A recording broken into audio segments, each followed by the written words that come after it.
Cristina Módulo e esta é a parte 2 da nossa aula sobre captura de energia luminosa e fixação do carbono. Saliento que este material didático está sujeito à advertência legal publicada pela Universidade Federal de Minas Gerais, a UFMG, em 31 de julho de 2020.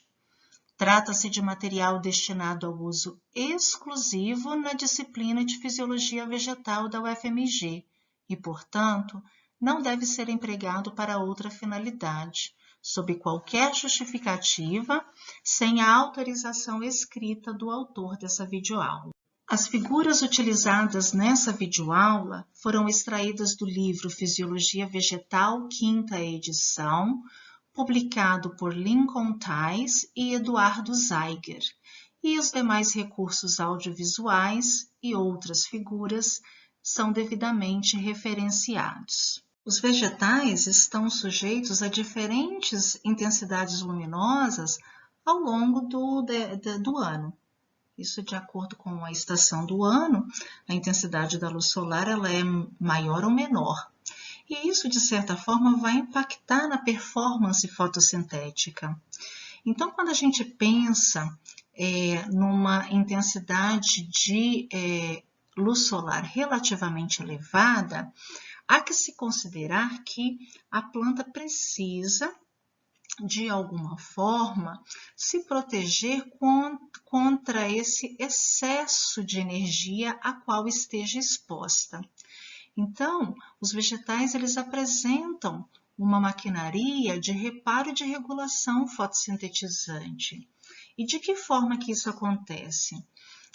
Nós temos agora neste esquema em tela, ele mostra para a gente que, suponhamos que uma planta esteja recebendo uma intensidade luminosa relativamente elevada.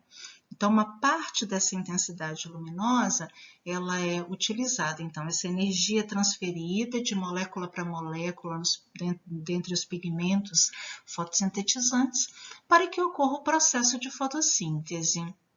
Só que o excesso dessa energia, a planta pode eventualmente eliminar na forma de calor. Então, se ela conseguiu eliminar todo o excesso de energia não utilizado na fotossíntese, ótimo.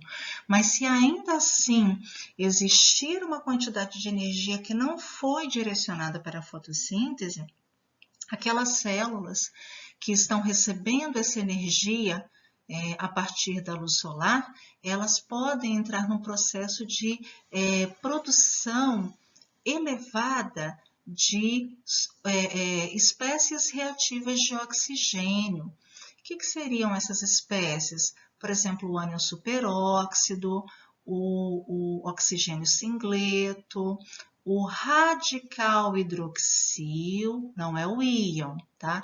É o radical livre hidroxil, o peróxido de hidrogênio, que não é um radical livre, mas é um poderoso agente oxidante, e a clorofila no seu estado excitado.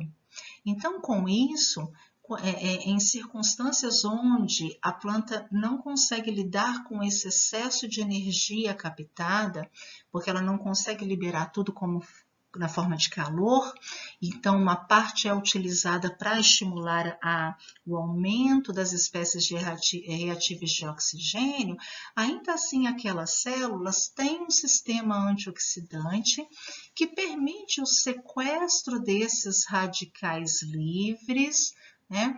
A degradação do excesso dessas substâncias, dessas espécies que são oxidantes, né? E se ainda assim esse sistema antioxidante da célula não for suficiente, esse excesso de espécies reativas de oxigênio resultará num dano na proteína D1, que é aquela proteína extremamente importante para a fotólise da água, aquela proteína que fica localizada no fotossistema 2. E se essa proteína sofrer um dano, é preciso que a célula vegetal tenha uma maquinaria eficiente de reparo reparo daquela proteína. De que forma? Estimulando a sua degradação e promovendo a síntese de novo, a síntese do começo, a partir da transcrição gênica. Agora, se ainda assim este processo de reparo não for suficiente, ou seja, não der conta de repor as proteínas D1 necessárias para continuar o processo de fotossíntese normal, a proteína D1 continuará oxidada e perderá sua função. E neste sentido, a planta passará por um processo de fotoinibição. O que seria a fotoinibição? A fotoinibição nada mais é do que o estado em que a planta se encontra de inibição pelo excesso de luz a que se encontra submetida. E a planta não consegue, as células daquele órgão fotossintetizante, elas não conseguem lidar com aquele excesso de energia e por isso passam por um processo de fotoinibição, ou seja, a planta recebe a quantidade de energia luminosa, mas ela é em excesso e isso afeta a sua performance fotossintética. Então, a fotossíntese passa a ser afetada negativamente. Em suma, a etapa fotoquímica, ela leva à produção de NADPH, que é poder redutor, né? Esse poder redutor, ele é gerado graças à fotólise da água, ou seja, a água sofre oxidação no âmbito do fotossistema 2, assistida por luz e por proteína D1, e os elétrons oriundos, né, daquela fotólise da água, eles são canalizados durante uma transferência, no processo de transferência de elétrons, até o fotossistema 1, até a ferredoxina, para finalmente a ferredoxina doar esses elétrons para o NADP+, ser convertido em NADPH, que é poder redutor. E a fotofosforilação em si, ela favorece o processo de formação de energia na forma de ATP. Então, a etapa fotoquímica nada mais é do que a etapa de conversão de energia luminosa em poder redutor, como NADPH e ATP, que serão ambas as substâncias utilizadas na etapa bioquímica que trataremos a seguir. A etapa bioquímica da fotossíntese é impulsionada pelo processo de trocas gasosas, no qual a abertura do poro estomático favorece a perda de água a partir da planta na forma de vapor e entrada de CO2 para as células das folhas. Com isso, este CO2 é reduzido a triose fosfato em função da participação de poder redutor na forma de NADPH, recém-formado na etapa fotoquímica da fotossíntese, assistido por hidrólise de ATP, que é a fonte de energia para impulsionar as reações endotérmicas envolvidas neste processo cíclico. A etapa bioquímica da fotossíntese também é conhecida como fixação do CO2 ou ciclo de Calvin, e recebeu esse nome porque esse processo foi elucidado por Melvin Calvin e colaboradores ao utilizarem cromatografia bidimensional em papel e substratos marcados com carbono 14. Este experimento realizado com algas rendeu aos pesquisadores o Prêmio Nobel em 1961 pela notável descoberta. Então, o que os pesquisadores realizaram? Eles utilizaram culturas de algas, esses dois gêneros de alga, e um material marcado com carbono 14. né, o CO2 marcado com carbono 14. E ao final do processo, depois de um determinado período de tempo desse sistema na presença de luz, eles constataram por cromatografia bidimensional em papel que ocorrera a formação de uma substância marcada com carbono 14. E essa substância era o fosfoglicerato, uma substância orgânica constituída por 3 átomos de carbono, um derivado ácido, que em condições fisiológicas, este ácido carboxílico se encontra desprotonado, por isso que dizemos fosfoglicerato e não ácido fosfoglicérico. Mas o fosfoglicerato, na verdade, ele é derivado, né? Ele é oriundo do ácido fosfoglicérico quando este se encontra em condições fisiológicas, em pH em torno de 7.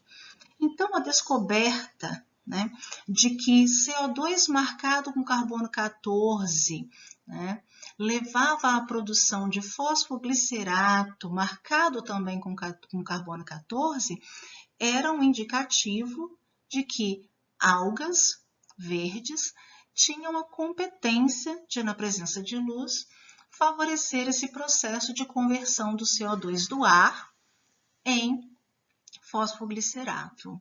E estudos detalhados possibilitaram compreender que este processo de fixação do CO2, ou seja, o ciclo de Kelvin, ele acontece primariamente em 3 etapas.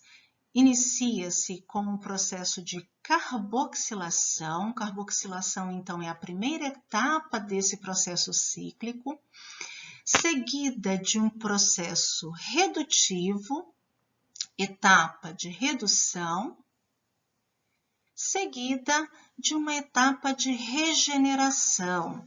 A ocorrência dessas 3 etapas orquestradas na célula vegetal fotossintetizante, nesta ordem, carboxilação, seguida de redução, seguida de regeneração, leva à formação de trioses fosfatos, que são posteriormente convertidas em carboidratos de maior número de carbonos e que são utilizados por diversas células vegetais, inclusive aquelas que não são fotossintetizantes, como é o caso de raízes, determinados caules, folhas, etc.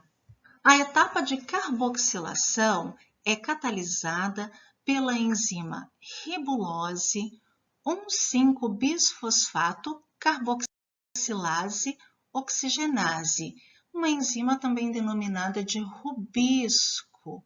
É um acrônimo que indica a função desta enzima, que apresenta um nome bastante longo, né? O que a ribulose 1,5-bisfosfato carboxilase oxigenase faz?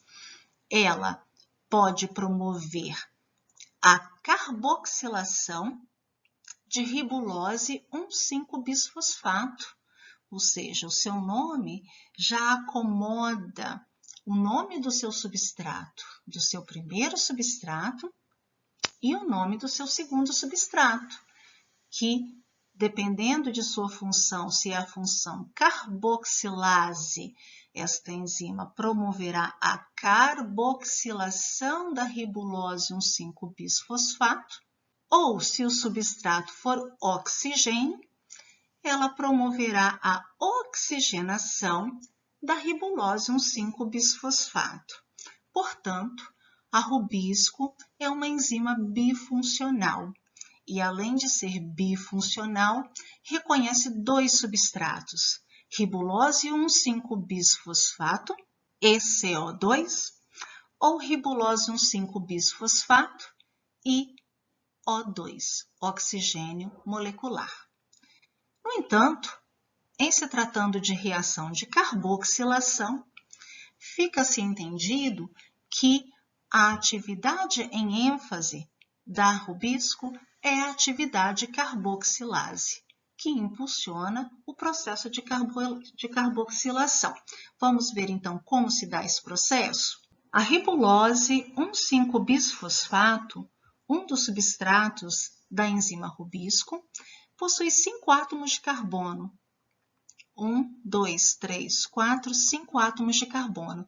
Esse substrato se liga ao sítio específico para essa substância, lá na rubisco, portanto, se liga no sítio ativo da rubisco, e enquanto o CO2 recém-captado a partir da atmosfera se liga no sítio correspondente, outra parte do sítio ativo da rubisco.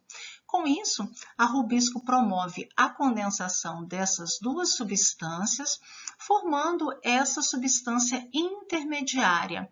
Notem que o núcleo CO2 ele se encontra, né? Ele foi adicionado a esse carbono da molécula da ribulose 1,5-bisfosfato. Então, agora, um substrato que antes continha 5 átomos de carbono, agora passa a ter 6 átomos de carbono, contando 1, 2, 3, 4, 5, 6 átomos de carbono. Este substrato em meio aquoso, ele é muito pouco estável e, portanto, ele sofre hidrólise, liberando, então, 3-fosfoglicerato, que agora é uma molécula com 3 átomos de carbono. 1, 2, 3. Então, apenas para título de balanceamento de equação, né, a entrada, né, o uso de 3 mols de ribulose 1,5-bisfosfato na presença de 3 mols de CO2 num processo catalisado pela rubisco favorece então a carboxilação da ribulose 1,5-bisfosfato, formando um intermediário com 6 átomos de carbono, que é muito pouco estável em meio aquoso e sofre hidrólise sem a necessidade de atividade de alguma enzima. Essa hidrólise é natural, ela acontece normalmente em meio aquoso, formando então 6 mols de 3-fosfoglicerato. O fosfoglicerato, produzido a partir da carboxilação da ribulose 1,5-bisfosfato, é então direcionado para a etapa redutiva, que consiste, portanto, no recebimento de elétrons. Então, para o fosfoglicerato ser reduzido, formando uma triose-fosfato, é necessário que esta substância orgânica com 3 átomos de carbono receba elétrons. E os elétrons, eles são oriundos do NADPH formado na etapa fotoquímica da fotossíntese, num processo que depende de energia na forma de ATP. Então, o 3-fosfoglicerato, ele é reduzido a uma triose-fosfato graças à ação, né, a hidrólise de ATP e o fornecimento de elétrons a partir do doador NADPH. Com isso, é formado no sistema gliceraldeído 3-fosfato, ou seja, é o aldeído, a forma reduzida deste derivado ácido, né? E esse gliceraldeído 3-fosfato, vocês já ouviram falar na disciplina de bioquímica, porque também é um intermediário da via glicolítica, do processo de glicólise.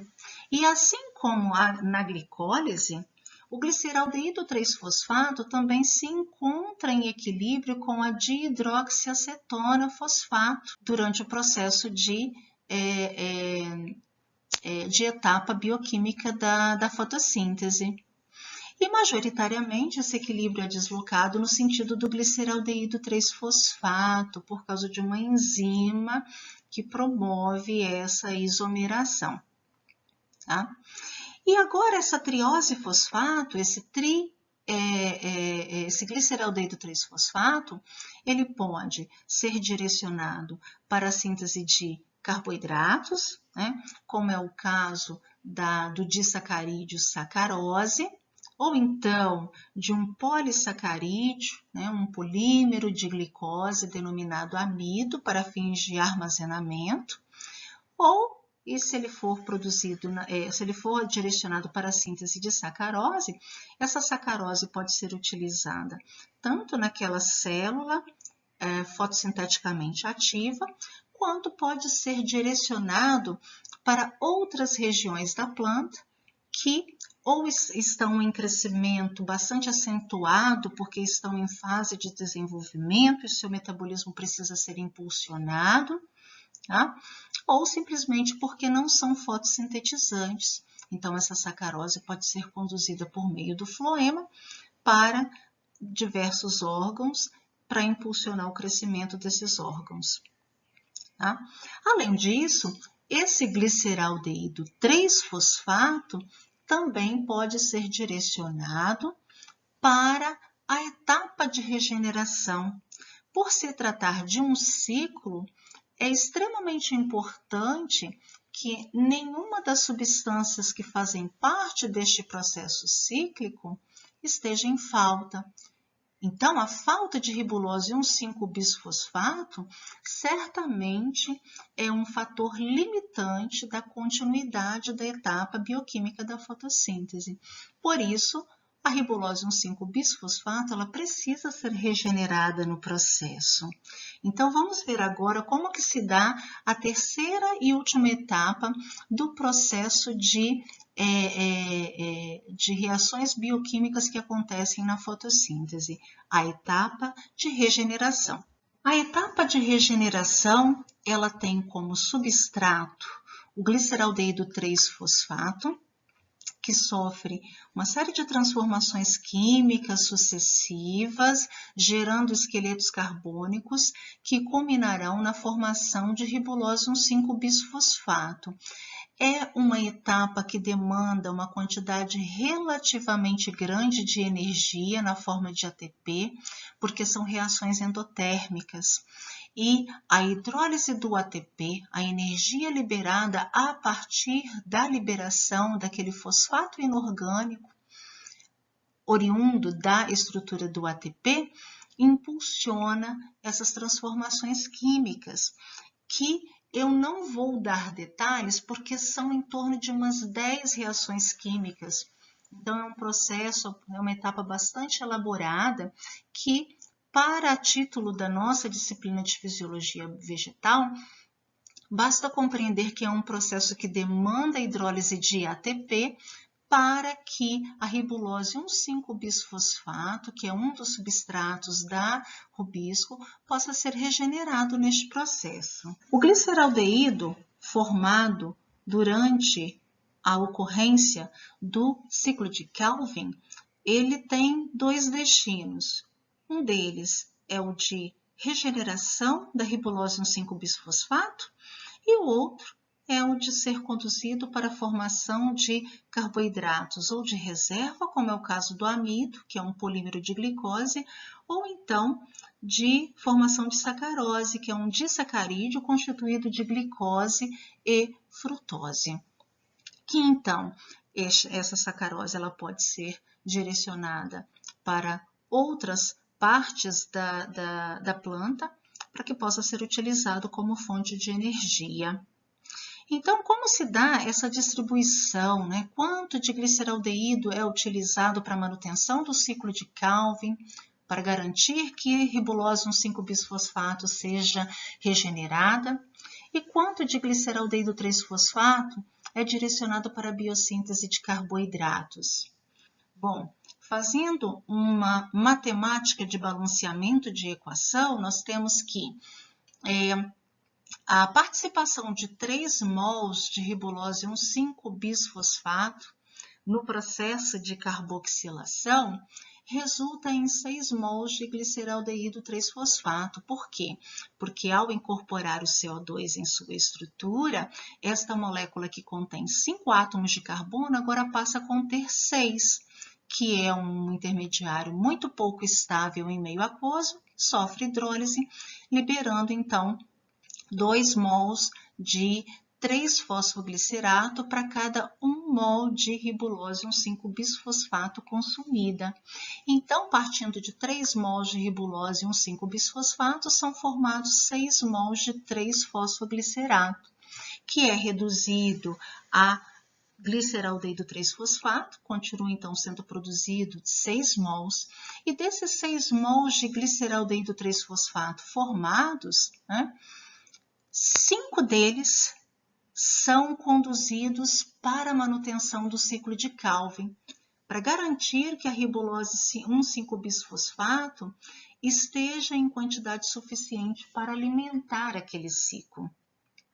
E apenas 1 mol deste gliceraldeído 3-fosfato é que é realmente conduzido para a biossíntese de carboidratos. Nossa, parece ser um processo bastante desvantajoso para a planta, não parece? No entanto, não é. A prova disso é que as plantas se sucederam muito bem no meio terrestre e realizam plenamente a fotossíntese com produção suficiente de carboidratos, desde que elas estejam submetidas a condições favoráveis para a realização da fotossíntese. E se a gente pensar assim, em termos de requerimento de esqueleto carbônico, é bastante plausível imaginar que se precise de uma grande quantidade relativa de gliceraldeído 3-fosfato para impulsionar a etapa de regeneração. Por quê? Porque exatamente a partir desta etapa, ou seja, de 6 mols de gliceraldeído 3-fosfatos, resultarão na formação de 3 mols de ribulose 1,5-bisfosfato, em um processo que incorre em várias reações químicas, como já discutidos, essas reações já foram discutidas, bem superficialmente no slide anterior. Chegamos ao final de mais uma videoaula. Obrigada pela participação e até a próxima.